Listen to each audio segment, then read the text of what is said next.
বাইরে ভাই, সকাল থেকে যা ব্যস্ততায় কাটলো দিনটা। সকালবেলা ঘরের সমস্ত কাজ সেরে পুরো ফর্মাল রেডি হয়ে চললাম হচ্ছে দ্য পার্ক হোটেলে। এখানে আমাদের আজ এক অফিসিয়াল মিট আপ আছে। সব তৈরি হয়ে চলে এসেছি আমরা দ্য পার্ক হোটেলে, আর বাকি কিছু টিম মেম্বার্স আগে থেকেই চলে এসেছিল। এই হলো আমরা পুরো টিম। আমার ফর্মাল লুকটা কেমন ছিল বলুন তো, একটু শুনি। না সময় নেই, চলুন ওপরে চলে এসেছি, আর কিছুক্ষণ পরে মিটিং শুরু হবে। চা কফি সমস্ত কিছুরই ব্যবস্থা ছিল, তবে আমি একটু লেবু জ্বালিয়ে নিলাম। এদিকে মিটিং শুরু হয়ে গেছে, আর মিটিং শুরু হওয়ার পরে কোটাক এমপ্লয়ীদের কিছু সিগনেচার্স। কোটাক লাইফের এমন এক প্ল্যান যা দেয় অনেক বেশি প্রোটেকশন আর রিটার্নস দুটোরই লাভ। কেমন লাগলো? সবটাই হলো। এবার সময় হচ্ছে পেট পুজোর। চলুন ঝপাঝপ লাঞ্চটা করে ফেলি।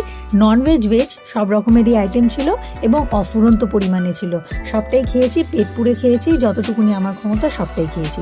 খাওয়া শেষে গোটা টিম গিয়ে বসলাম ছাদে, থুড়ি রুফটপে, ওই আর কি। সাথে বেশ কয়েকটা ছবি আর অনেকটা আড্ডা। এবার বাড়ি।